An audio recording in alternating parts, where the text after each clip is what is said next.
ଏଇ ତମେ ଯଦି ଏଇ ଭିଡ଼ିଓ ପର୍ଯ୍ୟନ୍ତ ଭୁଲରେ ଆସିଯାଇଛ ତାହେଲେ ତୁମକୁ ନମସ୍କାର। କାହିଁକିନା ଆଜିକାଲି ଦୁନିଆଟା ପୁରା ଅଜବ ହେଇଗଲାଣି।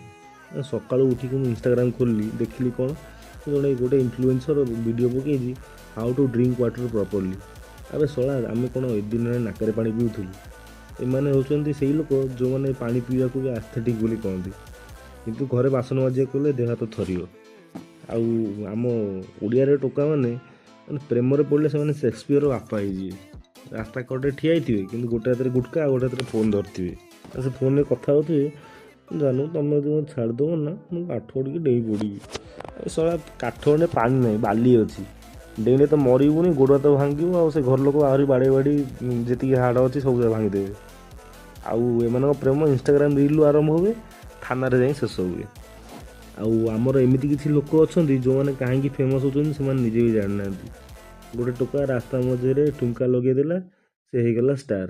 ତାକୁ ପଚାରିବ ଭାଇ ଭବିଷ୍ୟତ ପ୍ଲାନ୍ କ'ଣ, ସେ କହିବ ଆଉ ଗୋଟେ ଭଲ ଗୀତରେ କାମ କରିକି ନିଜ ଅଣ୍ଟା ହଲେଇଦେବି। ତାକୁ କିଏ ବୁଝେଇବ? ଭାଇ କାମ ମାନେ ଅଣ୍ଟା ହଲେଇ ଘର ଚଳେନି, ଚାଉଳ କିଣିବାକୁ ଟଙ୍କା ଲାଗେ। କିନ୍ତୁ ନା, ସେ ତାକୁ ତ ଭାଇରାଲ ହିଁ ହେବାର ଅଛି। ଆଉ ଏମିତି ଭାଇରାଲ ଯାହାର କାହିଁ ଆଣ୍ଟିବାୟୋଟିକ୍ ବି ନାହିଁ।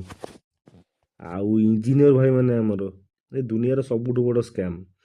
4 ବର୍ଷ ପଢ଼ିବେ କ'ଣ ନା ମେକାନିକାଲ ଇଞ୍ଜିନିୟରିଂ, କିନ୍ତୁ 4 ବର୍ଷ ବେଳକୁ ଜାଣିବେ ଯେ ତାଙ୍କର ସେମାନେ କେବଳ ବାଇକ୍ ସର୍ଭିସ୍ ଛଡ଼ା ଆଉ କିଛି କରିବା ଶିଖିନାହାନ୍ତି।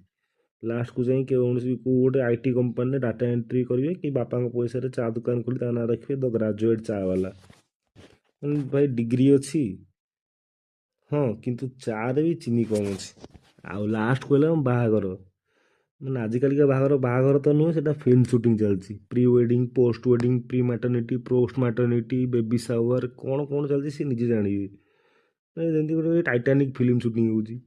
ଜୀବନ ସାରା ଗୋଟେ ଟୋକା ପୋଖରୀ ପାଖକୁ ଯାଇନଥିବ, କିନ୍ତୁ ସେ ଫଟୋ ପାଇଁ ସେ କାଦୁଅରେ ସେଦିନ ଶୋଇବ।